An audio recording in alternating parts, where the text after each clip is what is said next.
Bom dia, presidente. Bom dia, colegas vereadoras e vereadores e quem nos assiste. Bem, pessoal, eu penso o seguinte, aqui o debate é democrático, mas nós temos a responsabilidade de esclarecer as situações para a gente poder educar até mesmo a população, para poder que cada vez mais haja entendimento do que é momento que se vive, do que é legislação, do que são os limites impostos, né? Eu não participei da reunião quando esse projeto veio à casa e também, ao ler, me confundiu o termo. Eu também me confundi. Então, eu fui em busca de informação. O que eu entendi? Se é que eu entendi essa parte.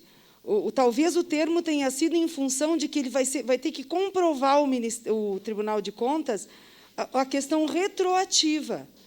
Porque, se fosse visto de forma retroativa, de fato, seria o termo auxílio emergencial, porque estaria sendo pagos 50% das mensalidades, mesmo não tendo havido o serviço prestado. Porque o apontamento do Tribunal de Contas, pelo que eu entendi, é de que o município reveja os seus gastos em razão dos serviços prestados no período de pandemia. É uma questão legal. E, muitas vezes, é difícil de entender a questão legal. Uma delas, que eu vejo que é muito difícil, é essa questão, todos têm direito à vaga, fazendo um olhar paralelo. E a gente sabe que muita gente consegue vaga mesmo sem ter necessidade. Quantas pessoas têm usado a escola infantil mesmo sem precisar? E isso é legal.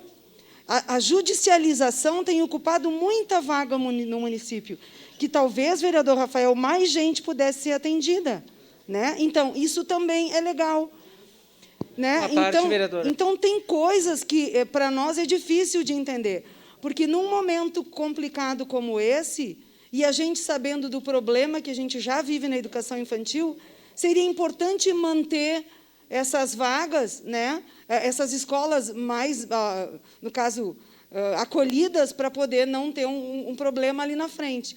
Mas o apontamento do Tribunal de Contas faz com que, me parece que são essas duas questões. O apontamento, então, o município tem o dever de cumprir o apontamento, nós, como legisladores, temos que entender isso, e também tem a questão de caixa, né?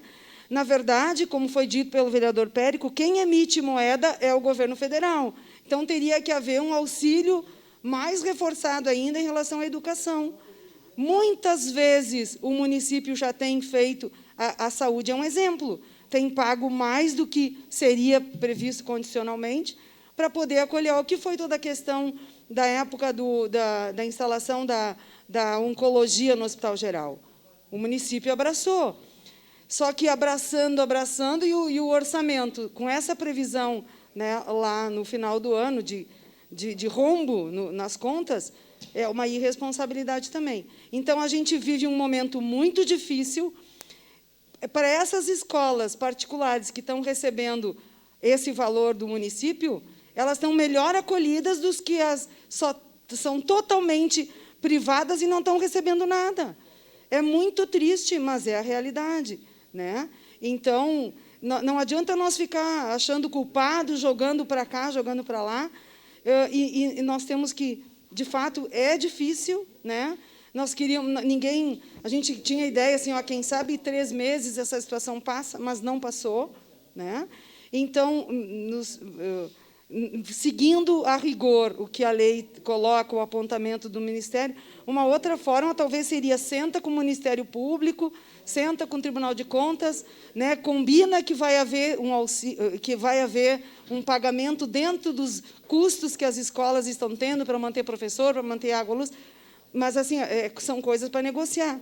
Mas aí também aceitariam negociar que quem não tivesse direito, né, que o critério de vulnerabilidade pudesse entrar nessa negociação? São coisas que estão na mesa, que têm que serem discutidas, não pode valer só para um lado. E, infelizmente, é difícil, né? E eu vejo que sim, nós só temos a opção de votar nesse projeto favorável, para não complicar a situação do Executivo ali na frente. Era isso, presidente. Muito obrigada. Próximo.